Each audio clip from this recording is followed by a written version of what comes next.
তো তখন সে আমাকে বলল, জানো তো ভাইয়া, আমি ক্লাস 7-এ পড়তাম আর আমার বাবা ইজি বাইক চালাতো। হেসে খেলে খুব ভালোই চলে যাচ্ছিল আমাদের জীবনটা। হঠাৎ করে করোনা ভাইরাস চলে আসলো, লকডাউন হয়ে গেল পুরো শহরটা। আমার বাবা না আর ইজি বাইক চালাইতে যেতে পারছিল না। জানো তো, অনেক খাওয়ার কষ্ট করেছি, 3 বেলা ঠিক মতো খেতে পারতাম না। টাকায় যদি ইনকাম করতে না পারে কেউ, তাহলে কোথা থেকে খাবো আমরা? এইভাবে যখন 7 দিন পার হয়ে গেল, আর সহ্য করতে পারছিলাম না। পাশে একটা ইটের ভাটা ছিল, যেখানে ইট তৈরি করা হতো। একদিন চলে গেলাম ওখানে, দেখলাম সকাল থেকে বিকাল পর্যন্ত কাজ করলে 200 করে টাকা দেবে। তো আমি ওইখানে ইট ভাঙা শুরু করলাম, অর্থাৎ বড় বড় ইটগুলো ভেঙে ভেঙে খোয়া তৈরি করতাম। আমি অনেক খুশি ছিলাম, কারণ ওই 200 টাকা দিয়ে আমাদের সবার খুব ভালোভাবে খাওয়া হয়ে যাচ্ছিল। তো আমি সারাদিন কাজ করে যখন বিকাল 5টার সময় বাসায় ফিরতাম, তখন দেখতাম সবাই মিলে বসে এই গেমটা খেলছে। তো আমি ওই গেমটা দেখতাম, বেশ ভালো লাগতো যে কিভাবে একে অন্যের সাথে কথা বলছে, কিভাবে বলছে আমাকে মারিস না, আমাকে হিল কর। বেশ ভালোই লাগতো গেমটা দেখতে। কিন্তু জানো তো, আমাকে না দেখতে দেওয়া হতো না। আমি পাশে গেলেই আমাকে গাল দিয়ে তাড়িয়ে দেওয়া হতো, যা তুই আগে একটা ফোন কেন, তারপরে খেলবি। অনেক চেয়েছি তাদের কাছে একটা ম্যাচ খেলতে দাও, কখনো দেয়নি। ওইখান থেকে গেমের প্রতি ভালোবাসাটা তৈরি হয়ে গেল। একটা সময় ভাবলাম যে আমি তো 200 করে টাকা ইনকাম করি দিনে, তাহলে আমি যদি এখান থেকে কিছু টাকা বাঁচাতে পারি, তাহলে তো আমি একটা ফোন কিনতে পারি।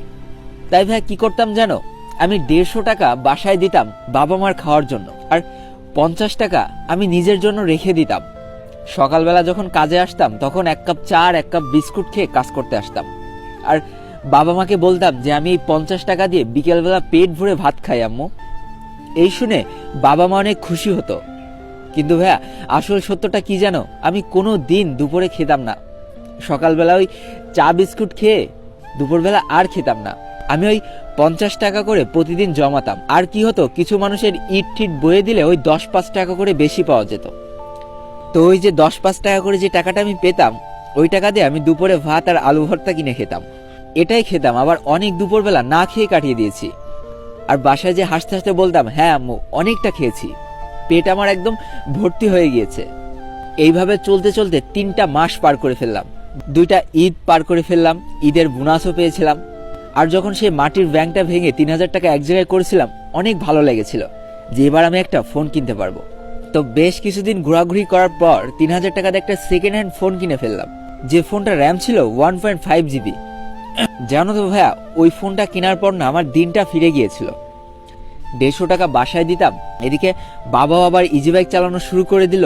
আমাদের আর অভাব হচ্ছিল না। আর আমি ভাইয়া ওই 50 টাকায় যে কতটা পেট ভরে খেতাম। একদিন ডিম দিয়ে খেতাম, একদিন ভালো তরকারি দিয়ে খেতাম, একদম পেটটা ভরে যেত। আর সারাদিন কাজ করার পরে বিকেলবেলা যখন গেম খেলতে বসতাম না, এতটা ভালো লাগতো, সারাদিনের কষ্টের কথাগুলো একদম ভুলে যেতাম। অনেক ভালোবাসি আমি এই গেমটাকে।